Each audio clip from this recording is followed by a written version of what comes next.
Original എവിടെ മുക്കിയിട്ട് duplicate കൈകാര്യം ചെയ്യണമെന്നാണോ? സൗകര്യമില്ല സിദ്ധാർത്ഥൻ. മുഖ്യമന്ത്രി ഒപ്പിട്ട ഏറ്റവും പ്രധാനപ്പെട്ട ഫയലാ കൊണ്ടുപോയി കളഞ്ഞേക്കുന്നേ. അത് തന്നെ തിരിച്ചു കിട്ടണം.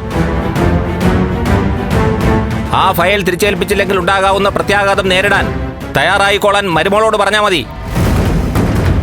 മിനിസ്റ്റർ ആ രീതിയിൽ സംസാരിക്കുന്നത്? മരുമകൾക്കപ്പുറം ദേവിക ഒരു ജനപ്രതിനിധിയാ, രാമപുരത്തിന്റെ MLA അല്ല. ദേവിക MLA അല്ല, വെറും ഡമ്മിയാ. ഇപ്പോഴും ഭരിക്കുന്നതും തീരുമാനങ്ങൾ എടുക്കുന്നതും സിദ്ധാർത്ഥൻ തന്നെയാ. ആ ഫയൽ കാണാതായതിന്റെ പിന്നിൽ ഒരു അഴിമതി തന്നെ മണക്കുന്നുണ്ട് സിദ്ധാർത്ഥൻ. അതെ, ബിൽഡിംഗ് ലോബിയുമായിട്ടുള്ള ഒരു ഒത്തുകളി ഈ ഫയൽ മിസ്സിംഗിന്റെ പിന്നിൽ ഉണ്ടെന്ന് ഞാൻ സംശയിക്കുന്നു. രാധാകൃഷ്ണൻ പറയുന്നതിന്റെ ഗൗരവം മനസ്സിലാക്കിയിട്ടാണോ സംസാരിക്കുന്നത്? എല്ലാം മനസ്സിലാക്കി തന്നെയാ ഞാൻ സംസാരിക്കുന്നത്. അന്ന് KK നായരുടെ പ്രശ്നത്തിൽ ഞാൻ ഇടപെട്ടതിന് നിങ്ങൾ എന്നോട് പ്രതികരിച്ചത് എങ്ങനെയാണെന്ന് ഓർമ്മയുണ്ടല്ലോ. അതാണെങ്കിൽ ഗവൺമെന്റ് അംഗീകരിച്ച ഒരു പ്രോജക്റ്റ് കൂടിയായിരുന്നു. അവിടെ നിങ്ങൾ എന്നെ അഴിമതിക്കാരനാക്കി. ഇവിടെ ഇപ്പൊ ഞാനും മാറ്റി പറയാ, ലക്ഷങ്ങളുടെയോ കോടികളുടെയോ അഴിമതിയുടെ ബാക്കി പത്രമാ ഈ ഫയൽ കാണാതായതിന് പിന്നിൽ. എന്നുവെച്ചാ ദേവിയെ കൊണ്ട് ഞാൻ അഴിമതി ചെയ്യിച്ചു എന്നാണോ രാധാകൃഷ്ണൻ പറഞ്ഞു വരുന്നത്? എന്താ സിദ്ധാർത്ഥൻ ചെയ്ത അഴിമതിയാവില്ലേ? അതോ ഹരിചന്ദ്രന്റെ ഇമേജ് വെച്ച് എന്ത് കള്ളത്തരവും ചെയ്യാവുന്നാണോ? വെള്ളിയാഴ്ചയാ ക്യാബിനറ്റ്, ബുധനാഴ്ച ഞാൻ ഫയൽ വിളിക്കും.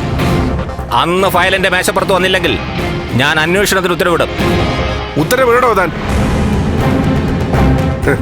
കുറച്ചൊന്നും മര്യാദ കാണിച്ചപ്പോ താൻ കയറി ആളാവുന്നു. CM ഞാൻ നേരിട്ട് കാണൂടോ, അദ്ദേഹത്തിന് മനസ്സിലാവും കാര്യങ്ങൾ.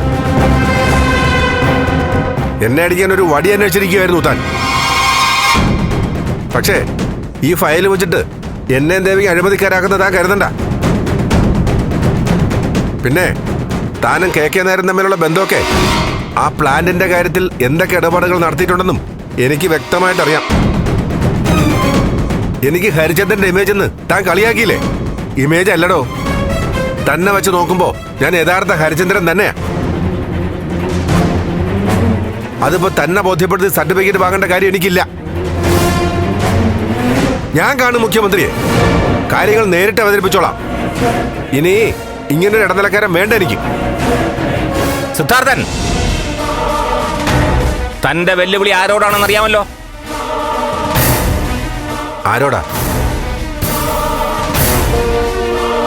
മന്ത്രി കസേരയിൽ ഇരിക്കുന്നതിന്റെ ഹുങ്കാണോ രാധാകൃഷ്ണ? സിദ്ധാർത്ഥൻ വേണ്ടെന്ന് വെച്ച പദവികളിൽ ഒഴിവന്ന സ്ഥാനങ്ങളിൽ അങ്ങനെ പലരും ഉണ്ട്. അതുകൊണ്ട് ആ ഉമ്മാക്ക് എന്നോട് വേണ്ട. തന്റെ വെല്ലുവിളി ഞാൻ വെല്ലുവിളിയായി തന്നെ ഏറ്റെടുത്തിരിക്കുക. താൻ കാണുന്നതിന് മുമ്പ് CM ഞാൻ കാണും. മന്ത്രിക്കാണോ മുൻ MLA ക്കാണോ പവർന്ന് അപ്പ കാണാം. നമ്മുടെ CM ഒരു പ്രതിച്ഛായ ഉണ്ട്. തന്റെയൊക്കെ വാക്ക് കേട്ട് പലതും മനസ്സിലാവാത്ത മട്ടിൽ തലയാട്ടും. തലയ്ക്കകത്തെ നല്ല വിവരമുള്ള ആളാ. അതുകൊണ്ട് അത് പറഞ്ഞെന്നെ പേടിപ്പിക്കണ്ട. നമുക്ക് കാണാം. കാണാം. ആ